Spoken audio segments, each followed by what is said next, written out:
Seja bem-vindo ao canal Palavras em Chamas, eu me chamo Devair e nesse vídeo nós vamos conversar sobre João 3,16. Isso mesmo, João 3,16, passo a passo, parte por parte, né? Quase falo verso por verso, mas é um verso só, palavra por palavra talvez, né? E vamos entender a mensagem de João 3,16. Mas antes de passar para o texto propriamente dito, eu quero mostrar o motivo desse vídeo existir, né? Eu recebi um vídeo aqui de um pastor pentecostal. Ele se denomina pentecostal arminiano, né? Pelo menos a página dele se chama Pentecostais e Arminianos. E é um pastor bem conhecido, mas eu não lembro o nome dele aqui. Não lembro se é Elias, né? E esse vídeo aqui, dentre outros vídeos que ele grava, nesse vídeo, segundo ele vai mostrar um texto que desmonta qualquer calvinista, né? Bom, na verdade, ele não consegue desmontar no vídeo.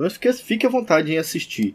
Mas é uma pessoa que parece ser bastante respeitada, uma pessoa bastante procurada, né? Você pode ver que o vídeo dele tem... não é tanto assim, na verdade, né? De 2017 tem 1.500 visualizações. Esse é pouco.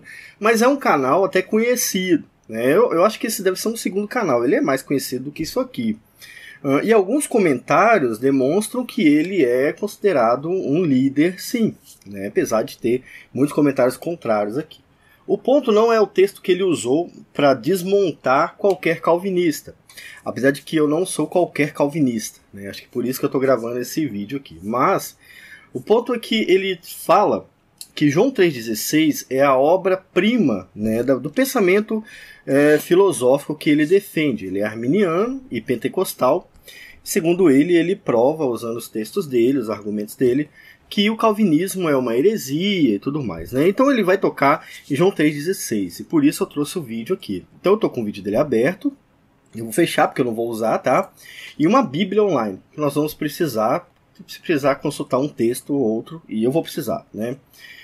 E também tem os slides aqui que a gente vai apresentar. Bom, alguns quadros a respeito de João 3,16. Será mesmo que o texto de João 3,16 desmonta o calvinismo? Ou a gente precisa ler ele todo para entender melhor, né? Bom, um dos maiores problemas dessa exegese moderna é considerar um verso como suficiente para criar uma doutrina.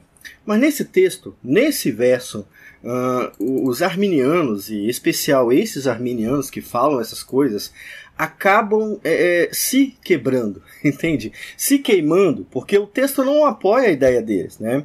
Só que para isso nós precisamos ler tudo. E é isso que a gente vai fazer. Vamos ler um versículo, vocês vão ver algumas reflexões a respeito de todo o versículo, e bem grande até, para ser um verso só. E aí nós vamos pensar a respeito da resposta à seguinte pergunta. Será que o texto de João 3,16 diz que Deus amou todo o mundo, né? E não apenas os eleitos para a salvação? Esse é o maior argumento usado em João 3,16. O calvinismo não usa muito esse texto aqui, porque nós entendemos o contexto todo do texto, mas é preciso. Como muita gente segue aquele irmão lá, como muita gente acredita, eu acho que isso é importante para eles. Bom, eu sei que muita gente vai vir aqui e vai falar mal, e os haters vão ficar nervosos. Eu não estou preocupado com eles, eu não estou preocupado com você que odeia o calvinismo. Eu estou preocupado com as pessoas que acreditam nessas ideias arminianas contrárias às escrituras, tá? E você é o foco. Se você é assim, você é o foco, né? O restante eu não estou lendo, acompanhando muito mais, não. Então vamos lá. Primeiro slide. O que vamos aprender hoje nesse vídeo? Muitos dizem que João 3,16 é a maior expressão do amor de Deus por toda a humanidade. Afirmação que causa muita divisão teológica e algumas distorções por falta de leitura. Nesse estudo, nós vamos ler toda a passagem, que é curtíssima, né? Mas tem que ser feito com coragem, coragem e dedicação para aprender o que o texto está ensinando. Isso vai exigir paciência, coragem e fé, irmãos. A preocupação maior é compreender a palavra de Deus, tá bom? Não é defender um lado ou outro, compreender o que a Bíblia diz. Eu tenho esse foco, que é muito importante aqui no canal, só a Escritura. Só a Escritura importa. Todos os meus pressupostos que eu tinha no passado morrem nas Escrituras. Eles ficaram nas Escrituras. A mudança aconteceu comigo também. E é isso que vai acontecer hoje lendo o texto. Bom, eu não preciso ler o texto, né? Mas vamos lá. Vamos fazer completo. É só fazer, faz completo logo. João 3, versículo 16, diz o seguinte. Aqui não vai para o versículo. João 3, texto mais conhecido. Porque Deus amou o mundo de tal maneira que deu o seu Filho unigênito para que todo aquele que nele crê não pereça, mas tenha vida eterna. Esse é o alvo do vídeo de hoje, tá?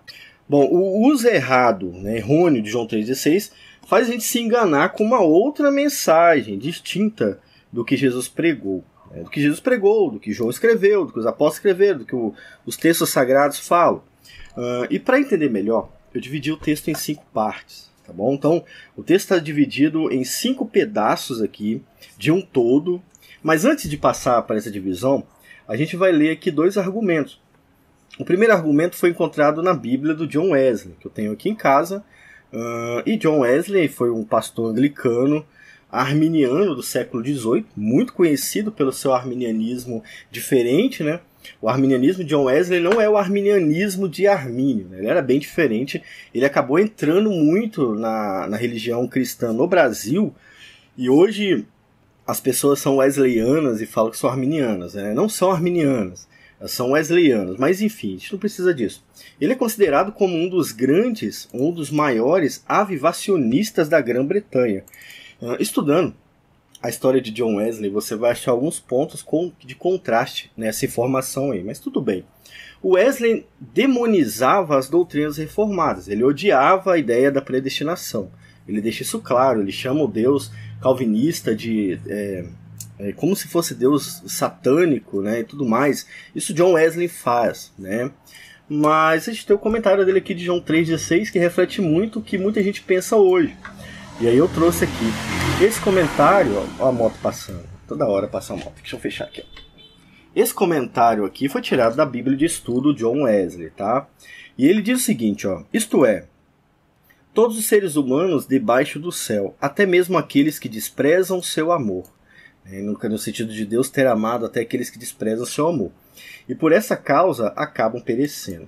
Caso contrário, estes tais não cometeriam pecado por não crerem, sim, pois Cristo foi dado para eles. Então a ideia aqui de que Cristo morreu até por aqueles que ele não quer salvar. Esta é a ideia. Esse é um dos pensamentos de João 3,16 muito comuns. Do outro lado nós temos o pensamento da Genebra. A Bíblia de Genebra, vocês sabem, é a Bíblia que eu prefiro, né? A Bíblia que eu uso quando preciso ver um comentário, e ela vai trazer um argumento diferente. Ela vai complementar o que a gente está falando e vai trazer a visão mais contextual, dentro da ideia geral, tanto do apóstolo João quanto toda a Bíblia Sagrada. Olha como ela comenta, ó. Alguns têm empregado esta frase para sugerir que a morte de Jesus fez expiação por todos os seres humanos, e baseiam essa concepção na ideia de que Deus ama todos da mesma maneira. Então é o que John Wesley fez e o que a maioria dos arminianos fazem, né? Não todos, a maioria deles fazem. É verdade que o Novo Testamento ensina que a oferta do Evangelho é grátis para todos. Isso é real. E de por todo mundo pregar o Evangelho a toda criatura. Isso é real. E é verdade. Pois todos são convidados a compartilhar de Cristo. No entanto, em outras passagens do mesmo Evangelho, no caso de João, Jesus deixa claro que a sua expiação foi planejada somente para os eleitos. Como, por exemplo, João 6, 36 e 37. Vamos ver o que está escrito em João 6 aqui, né? Então, João 6, 36 a 37, né? Ela falou isso? Não, 37 a 40. Botei errado. 37 a 40. O texto é esse, né? Isso aqui, 37 a 40. O texto é o seguinte: todo o que o Pai me dá virá a mim, e o que vem a mim, de maneira nenhuma lançarei fora. Então a gente tem aqui uma seleção, né? Todo o que o Pai me dá, esse virá até Jesus. E esse que vai até Jesus, de maneira nenhuma, será lançado fora. Porque eu desci do céu não para fazer minha vontade, mas a vontade daquele que me enviou. Isso acaba com aquele argumento de que Jesus está falando dos apóstolos, né? Jesus não veio chamar os apóstolos, ele veio chamar as ovelhas perdidas de Israel. A profecia da sua vinda é essa, né? Então isso derruba esse argumento, não tem como argumentar falando que Jesus está dizendo dos apóstolos aqui. Pelo amor de Deus, está escrito ali, você leu, né? 39. E a vontade do Pai que me enviou é esta. Qual é a vontade de Deus, né? Que nenhum de todos, olha só, que nenhum de todos aqueles que me deu se perca, mas que o ressuscite no último dia. Nós temos a doutrina da ressurreição também, tá? Porquanto a vontade daquele que me enviou é esta, que todo aquele que vê o Filho e crê no Filho tenha a vida eterna e eu o ressuscitarei no último dia. Esse é o primeiro texto. Dá muito apoio para o argumento da Genebra. No outro aqui nós não temos textos, referência bíblica apoiando, mas nesse aqui nós temos, né? Depois a gente vai ter o texto de João 10, 14 ao 18. Então, vamos lá para João 10, 14 ao 18. Isso que eu estou fazendo é o que vocês têm que fazer quando ler um comentário, tá bom? Ler um comentário bíblico ou um estudo num livro, tem referência, consulta. Você precisa saber se o texto está argumentando sobre a Bíblia mesmo, né? A maioria não faz isso. O texto de João 10, o texto do Bom Pastor, diz o seguinte, ó, eu sou o bom pastor e conheço as minhas ovelhas, né? E das minhas sou conhecido. Assim como o Pai me conhece a mim, também eu conheço o Pai e dou a minha vida pelas ovelhas. Ainda tenho outras ovelhas que não são desse aprisco. Também me convém agregar estas, e elas ouvirão a minha voz, e haverá um rebanho e um pastor.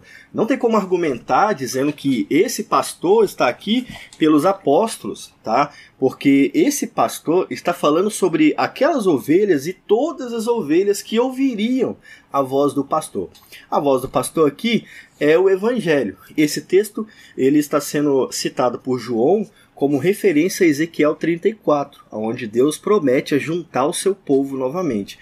E ele envia um bom pastor. Esse bom pastor é Jesus, né? Por isso o Pai me ama, porque eu dou a minha vida para tornar a tomá-la. Ninguém me tira ela de mim, mas eu de mim mesmo a dou. Tenho poder para dar e tenho poder para tornar a tomá-la. Jesus dizendo que ele iria se entregar por causa disso também. Então, tudo isso se referindo ao povo de Deus e não a toda a humanidade. E ainda tem o texto de João 17, versículo 9. Vamos ver o que está falando lá. Eu estou ficando cansado já, mas vamos continuar.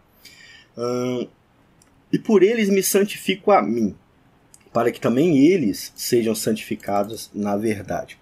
O texto de João 17 é maior do que isso aqui. Nesse ponto, a Genebra poderia ter colocado outras referências, né, outros versos aqui, que apoiam ainda mais a ideia. Mas os editores decidiram botar só um verso. Tudo bem, já está, o argumento já está feito em cima da Bíblia. E sim, ensina que Jesus, que Deus enviou seu Filho para aqueles que creem nele. Mas vamos entender, eu não quero adiantar o passo. Vamos entender o texto completo, né? Vamos então ler todo o texto e estudar todas as partes dele. Como eu disse, eu dividi em 5 partes, que são elas. Parte A, porque Deus amou o mundo de tal maneira. Essa é uma parte do verso. Parte B, que deu seu Filho unigênito. Parte C, importantíssima, para quê? Essa parte é a parte que deixam de ler, né? Para quê? Parte 4, todo aquele que nele crê não pereça, mas tenha vida eterna. Então, a partir daqui, você vai entender se os argumentos do arminianismo, e em especial desse rapaz, esse senhor ali que gravou o vídeo, estão dentro da Bíblia ou não, né? Se a ideia de João 3,16 ajuda ou não o argumento deles, né? De uma expiação ilimitada, né? Ou de um amor geral, um amor salvífico geral. Bom, vamos ver, né? Mas antes de ver, curta o vídeo. Comenta o conteúdo do vídeo e faça parte do canal. A gente ainda tem a área de membros, onde a gente fala um pouco mais sério. Na área de membros tem só vídeo polêmico. Não pode entrar que você vai gostar. Envie as perguntas e dúvidas aqui nos comentários. Eu falei que o link estava na descrição, mas não tem link na descrição não, tá? Esse aqui é antigo, esse texto. Mas bota aqui nos comentários, beleza? Os comentários que respeitam todas as regras do YouTube serão respondidos. Os que não respeitam, obviamente, serão excluídos, tá? Vamos continuar? Primeira parte, então. Primeira parte, por que Deus amou o mundo de tal maneira? Bom, esse é o nosso primeiro, é o primeiro texto e que é mais usado. Basicamente param nesse verso aqui. Nós temos duas palavras aqui que é extremamente importante, que é a palavra amou, né, como você vê aqui, e a palavra mundo. Né. Lá no grego do Strong, né, que é um dos dicionários mais conhecidos do mundo, nós temos o sentido da palavra amor aqui. Amor no sentido social e moral. E esse amor também é usado para desejar o bem, para considerar, ter afeto e respeito. O amor, agapao. É assim que lê? Eu não sei se é assim que lê, porque eu não sei falar grego, tá, irmãos? Bom, eu só falo português. Mas, enfim. Esse é o sentido da palavra. Todo mundo já sabe, acredito que não seja novidade para ninguém. Agora, o mundo aqui, a maioria atribui o mundo a pessoas, né? Mas o termo mundo é cosmos, né? E não é atribuído apenas a pessoas. O significado lá no grego, se você quiser olhar no Strong, é o grego 2889, número dessa palavra aqui. Significa o mundo, num sentido mais amplo, a ordem do universo ou do mundo, né? De forma mais ampla ainda, toda a criação de Deus. Cosmos é toda a criação, não é só o homem. O homem não é o centro do universo, caso você não tenha percebido. Né? Você não é o centro do universo. Eu lamento muito, né? Eu lamento muito ter que te dar essa notícia. Então, se disseram que você é o centro de Jesus, está errado também. Mas é claro, Jesus veio salvar o homem, isso nós sabemos. A questão é, o texto não está dizendo isto, né, que ele veio salvar todo homem. Está dizendo que Deus amou toda a sua criação, com referência lá em Gênesis 1, versículo 25. Lembra de Gênesis 1, 25? Vamos ler. Gênesis 1, 25 diz o seguinte, ó. É bom ler as referências, né? E pouca gente faz isso, eu quero que vocês acostumem a fazer. E Deus fez as feras da terra, conforme a sua espécie, e o gado conforme a sua espécie, e todo réptil da terra conforme a sua espécie. E viu Deus que era bom. Ou seja, Deus amou tudo que ele fez, porque foi ele que fez, né? E ele fez exatamente como ele quis fazer. Isso inclui o ser humano, com toda certeza. Mas a palavra aqui não é ser humano, é cosmos, é criação. Isso é importante. Então o texto basicamente ensina que Deus amou toda a criação, assim como nós lemos lá em Gênesis 1, 25. Mas o texto não ensina que Deus amou de forma salvífica todo o cosmos. Ele só diz que Deus amou toda a criação. Tá bom? A Bíblia afirma até o contrário. A Bíblia afirma que tudo que você enxerga um dia vai ser desfeito. Lembra desse texto? Vamos dar uma lembrada nele? Está lá em 2 Pedro 3. Né? Olha só, aparecendo textos aqui que quase ninguém lê. Né?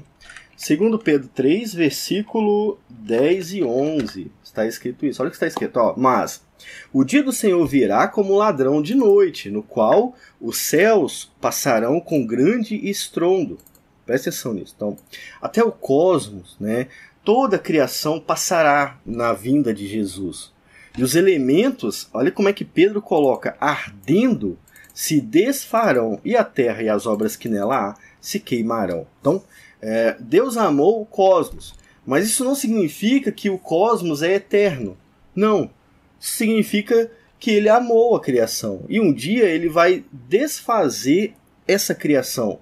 Né? Vai fazer uma outra, ou vai restaurar essa aí. Aí há vários pensamentos a respeito disso que não cabe agora. Né? Havendo, pois, de perecer todas essas coisas, que pessoa vos convém serem em santo trato e piedade. O texto continua, nós não precisamos continuar. Daqui já deu para entender. A nossa conclusão, do ponto A, é que Deus ele amou a sua criação. Tá? Nós podemos ler da seguinte forma: porque Deus amou tanto toda a sua criação. Isso que está escrito. Beleza? Ponto A finalizado. Vamos para o ponto B. Não vamos demorar não. Ponto B. Que deu seu Filho unigênito. Deixa eu ver se eu esqueci de botar isso aí. Que deu seu Filho unigênito. Nós temos duas palavras importantes aqui, que é deu e filho. Todo mundo sabe que é filho, mas o deu aqui é importante, tá bom? O deu aqui é do grego 1325, do Strong, que significa basicamente, eu às vezes resumo mesmo aqui para ficar mais rápido, né? Significa dar, conferir, mas levar adiante, entregar, oferecer, colocar também, tá bom? E filho, não é de se assustar, significa um descendente muito próximo, filho. E olha que curiosidade, o termo filho aqui para Jesus é sempre usado para o sexo masculino, ou seja, Jesus não há possibilidade nenhuma de Jesus ser uma mulher, não há. Então é fácil de entender o que está escrito aqui, né? O texto ensina que Deus amou toda a sua criação, aliás, essa foi a primeira parte, né? Por ter Deus amado toda a sua criação, ele entregou o seu próprio filho para algo que foi mostrado no verso 13 e 15. Então é importante considerar o contexto? Claro que é, então a gente precisa entender o contexto. Antes de a gente chegar no ponto principal, Jesus já tinha dito o que ia acontecer. Vamos ler então todo o contexto? Agora a gente tem que ir lá para João 3. João 3. João 3, 13... Opa, peraí. 13 ao 15, ó. Está escrito lá: Ora, ninguém subiu ao céu, senão o que desceu do céu, o Filho do Homem, que está no céu. Olha aí, a divindade de Jesus. Ele estava na terra, mas ele diz que está no céu também. E como Moisés levantou a serpente no deserto, assim importa que o Filho do Homem seja levantado, para que todo aquele que nele crê não pereça, mas tenha a vida eterna. Obviamente, nós temos aqui a informação de que Deus deu seu Filho unigênito para aquele que todo crê. Mas no verso 16 ainda não tem essa informação, né? Mas é importante conferir o contexto, né? Se você não leu todo o texto, você não vai entender o que está escrito no texto. É importante considerar todo o texto, sim. Até agora, no verso 16, desconsiderando o contexto, nós temos a informação de que Deus entregou seu próprio Filho. Porque Deus amou tanto a criação que entregou seu próprio Filho. O autor vai repetir a mensagem do 13 até o 16 de novo, tá bom? Ele vai trazer outra vez. Eu fiz uma anotação aqui que é importante pra gente, ó. Deus enviou seu Filho porque o pecado sujou todo o cosmos, não apenas o homem, mas toda a criação. Olha o que está escrito em Romanos 8. Esse texto aqui é muito importante. Romanos 8, ó. A gente acha que o pecado contaminou só o homem, né? E estragou a festa só do homem. Mas olha o que o texto de Paulo diz. Porque a ardente expectação da criatura espera a manifestação dos filhos de Deus. Porque a criação ficou sujeita à vaidade. Não por sua vontade, mas por causa do que a sujeitou. Na esperança de que também a mesma criatura será libertada da servidão da corrupção para a liberdade da glória dos filhos de Deus, porque sabemos que toda a criação geme e está juntamente com dores do parto até agora. Então o problema do pecado não é um problema do homem apenas, né? É culpa do homem, obviamente, que atinge todo o cosmos, né? Até agora até no espaço, né? Se for lá e ver o tanto de coisa, né? E os planos do homem para o espaço e tudo mais, você vai ver que até o espaço sofre por causa do pecado já. Isso já está acontecendo. É meio futurista o que eu estou dizendo, mas é verdade, né? Então a gente pode finalizar, parafrasear até agora da seguinte maneira: porque Deus amou tanto a sua criação, que foi corrompida com o pecado, que enviou Jesus para resolver um imenso problema que no verso 16 ainda não foi revelado, apesar de que no verso 13 ao 15 já foi, mas no verso 16 ainda não foi. Deus amou o mundo, Deus amou a sua criação de tal forma, mesmo sendo corrompida com o pecado, que enviou Jesus para resolver um grande problema. Vamos ver, né, o que o texto continua dizendo. A terceira parte é muito importante. É aqui que muitos param, e esse é o problema do arminianismo. Ele para na hora que ele se satisfaz. Ele entendeu o que ele quis, não precisa continuar, porque se continuar você pode se decepcionar. E é isso que eu vou fazer com vocês, eu vou decepcionar vocês agora. Nós vamos até o fim. Se você tiver coragem, vá até o fim comigo. Se não, pode parar aqui. Curta o vídeo e vai assistir outra coisa.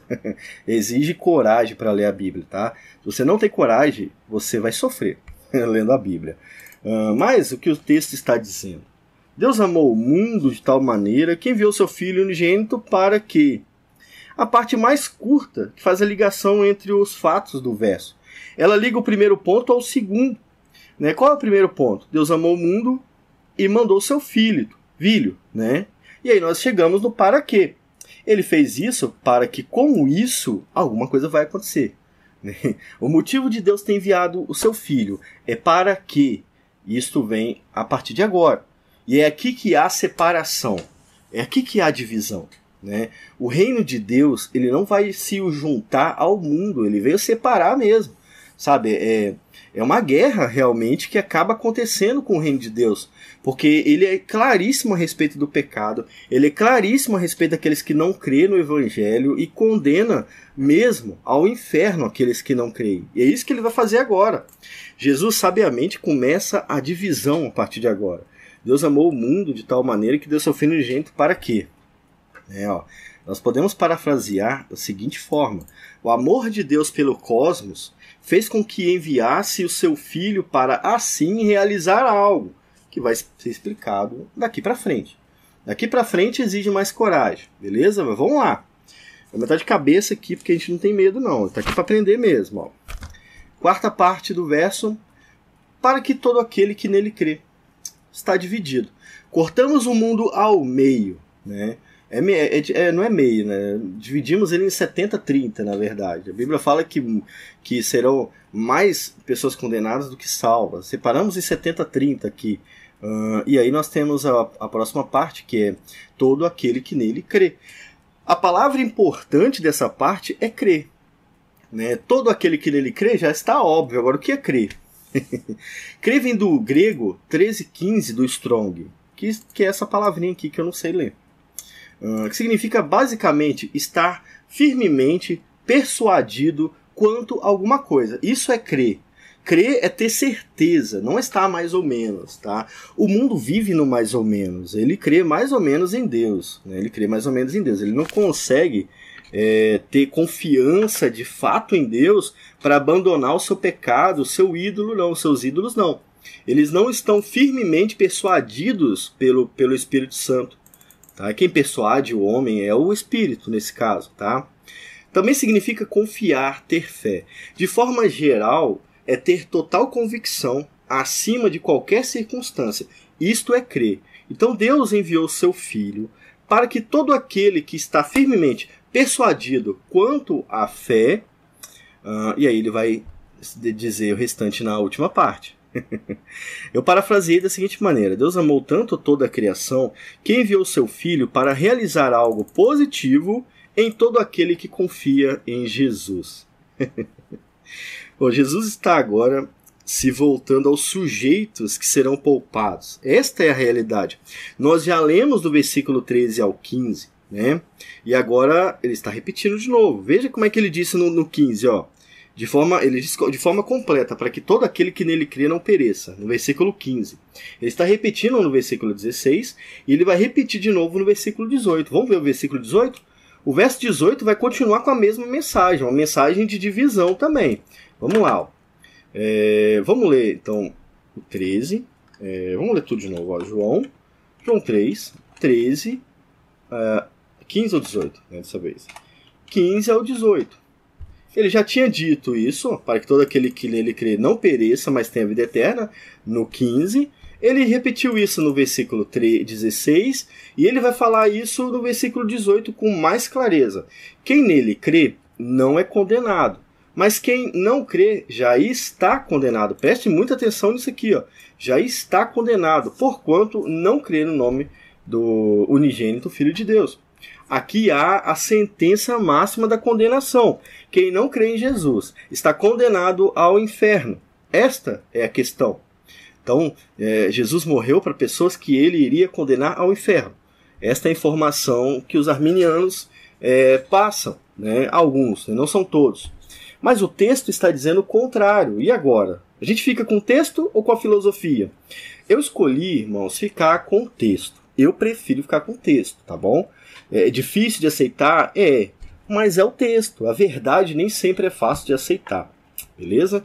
Então você vê que Jesus está se voltando, agora aqui no versículo 16, está se voltando para um grupo específico de pessoas. Para aquele que nele crê. Tá? Não é para todo mundo. É só para aqueles que nele crê. Então o texto informa que, por ter Deus amado o cosmo, enviou enviou seu Filho para que com isso algo aconteça com o grupo dos que nele crê. Consequentemente, o outro grupo dos que não crê nele receberão o contrário. O que vai acontecer com o grupo que nele crê? A gente vai ver na última parte, né? E isso já a última parte ou a penúltima? É a última parte. É isso aí, a última parte. Isso já nos informa o que não vai acontecer com aqueles que não crêem. Até então, o texto só diz isso. Ó. Deus amou tanto toda a sua criação, que enviou o seu Filho para realizar algo positivo com todo aquele que confia em Jesus. Nós ainda não sabemos, lendo só o verso 16, o que ele vai realizar com aqueles que confiam em Jesus. Só pelo verso 16, até agora não sabemos. Vamos saber no verso mesmo, na parte final. Mas já temos noção lendo todo o texto. Né? Lendo o texto um pouco mais, você já tem noção do que vai acontecer. Ó. Não pereça. E Jesus vai repetir o não pereça aqui. Né? E vai repetir aqui. Ó. Quem ele crê não é condenado. O verso 17 é importante pra gente. Eu não pulei o verso 17, só que ele não está diretamente ligado ao problema, tá? Eu vou ler o verso 17 para vocês não reclamarem. Porque Deus enviou o seu Filho ao mundo, né? Olha, ao cosmos, né? Para que, não para que condenasse o cosmos, mas para que o cosmos fosse salvo por ele. Por que Jesus não precisou condenar o mundo? Porque quem não crê já está condenado. Entende? Olha o texto no 18 informando. Quem não crê já está condenado. Por que Jesus teria que condenar novamente? Então ele veio para salvar e não para condenar. Tá bom, irmãos? Eu não pulei o versículo 17. É importante para nós também. Vamos para a última parte? Bom, não sei como é que você está se sentindo aí na cadeira. Provavelmente alguns de vocês estão me odiando, mas nós lemos o texto até agora, tá bom? E o nosso colega lá que gravou o texto gravou o vídeo falando que desmontaria o calvinismo, acabou não conseguindo, né? Pelo contrário, acabou usando um texto que desmonta o próprio pensamento arminiano. O texto vai informar agora de forma direta e reta o que Deus vai fazer com aqueles que não são eleitos. O desejo de Deus para eles é isso aqui, ó. Antes de continuar, curta o vídeo, né? Curte o vídeo, já comentou o conteúdo, faça parte do canal, se inscreva ou tenha a área de membro, seja membro também. R$ 7,99 só, você já pode ver os vídeos que estão lá na área secreta. E a última parte. Deus amou o mundo e enviou o seu Filho para que aqueles que creem nele não pereçam, mas tenham a vida eterna. Esse é o desejo de Deus para aqueles que creem em Jesus. E na verdade ele vai cumprir isso, né? A Bíblia garante que ele vai cumprir isso. Mas é isso que o texto está dizendo. O desejo de Deus manifesto em Jesus é salvar aqueles que creem. Então Jesus morreu para a salvação desses que creem. Mas nós temos duas palavras importantes aqui, que é pereça e eterna. Né? Tem a vida eterna e não pereça. Pereça é do grego 622. Pode consultar em qualquer dicionário do Strong. Né? Tem dicionário online. Você tem também aquela Bíblia de estudo palavra-chave, que tem o dicionário Strong. Pereça significa destruir por completo. Olha aí a base para os aniquilacionistas, né? Mas o todo do texto não ensina aniquilação, tá? Pereça também significa se perder, né? Perder nesse caso. Arruinar, levar à morte, olha isso aqui. Como é forte o termo. Ou fazer perecer, olha o fazer. Né? O estado de extravio em relação ao proprietário. Esse termo é muito forte. E ele está dizendo que os que não creem é que não passarão por isso. Eles não serão destruídos, eles não serão perdidos, eles não serão arruinados, eles não serão levados à morte e eles não serão feitos perecer. Entende? Esse é o termo usado aqui por João. O outro termo é vida eterna. Né? Eles não serão perecidos, né? Eles não serão arruinados e tal, mas eles herdarão outra coisa, que é a vida eterna. A vida eterna é o grego 166. Significa um tempo futuro, se refere sempre para o futuro. É para sempre, é perpétuo. É um termo fácil de entender, eu não trouxe nem muita coisa aqui, porque ficou óbvio. Agora, vamos pensar aqui. O resultado né, na humanidade a respeito da vinda de Jesus é esse. Está na sua frente. Esse é o resultado da vinda de Jesus. Primeiro resultado, vida eterna aos que creem. Vida com Cristo para sempre àqueles que creem. E o outro lado, perdição, ruína eterna para aqueles que não creem. Esta é a vontade de Deus para o homem, né? Não é o contrário. O texto está dizendo, não adianta chorar, né? O que a gente pode fazer é aceitar o texto. Deus quer salvar e vai salvar aqueles que creem. O restante será perecido, perecerão. Nesse caso, se perderão para sempre. Se a vida é eterna, o pereça também é eterno, tá? Então serão levados à morte eterna. É isso. O texto está dizendo isso, tá bom? Porque Deus amou o mundo, a gente pode ler dessa forma, porque Deus amou toda a sua criação, o seu cosmos, ele enviou Jesus para que pela sua morte salvasse aqueles que foram convertidos ao cristianismo. Consequentemente, a sua morte faz com que Deus eternamente deixasse perecer aqueles que não creem em Jesus. É isso que acontece com o restante. É deixado perecer, eles são deixados ir para o seu próprio caminho, né, que é a morte eterna. Tá bom? Esta é a mensagem de João 3,16. Não é diferente do que a gente vem falando. Agora, os arminianos falam que esse texto ele faz o calvinismo perecer, né? É o golpe contra o calvinismo. Não é o contra o calvinismo. Infelizmente, não é. Consequentemente, a morte de Jesus fez com que Deus eternamente deixasse perecer aqueles que não creem em Jesus. Agora vamos ler aqui o texto de novo, ó. Porque Deus amou o mundo de tal maneira que deu seu Filho unigênito para que todo aquele que crê em Jesus, ou seja, aqueles que foram eleitos à salvação, como o restante da Bíblia fala, vamos usar um termo mais fácil, né? Deus amou o mundo de tal maneira que deu seu Filho unigênito para que todo o seu povo não pereça, mas tenha vida eterna. É esta a mensagem do texto. Não está dizendo que Jesus morreu para salvar o mundo, não. Está dizendo o contrário até, né? Eu parafraseei para finalizar, deixa eu ver, tem uma conclusão aqui. Esse ponto aqui eu parafraseei da seguinte forma: não sejam mortos perpetuamente os que creem, mas tenham a vida perpétua ou eterna. Assim que eu parafraseei. Então, esse é o texto que desmonta o calvinismo? Não é, gente. Não é. Esse não é o texto-chave do arminianismo também. Infelizmente, não foi dessa vez. Uma conclusão parafraseada aqui. Deus amou tanto a sua criação, né, que enviou Jesus, seu Filho, para que assim, acabando com o pecado, salvasse aqueles que creram no seu nome e condenar perpetuamente os demais que não creram. Isso ele iniciou vindo ao mundo, mas essa obra será consumada na sua volta. Vide Mateus 25, 31 ao 33. Vamos ver Jesus em Mateus 25? É importante ver isso aqui. Vamos lá, Mateus 25... 31 até o 33. Só o início desse ponto, tá? Depois você lê tudo. E quando o Filho do Homem vier em sua glória, e todos os anjos com ele, então se assentará no trono da sua glória. E todas as nações serão reunidas diante dele, e apartará uns dos outros, como o pastor aparta dos bodes as ovelhas. A separação existe, não tem como negar, tá?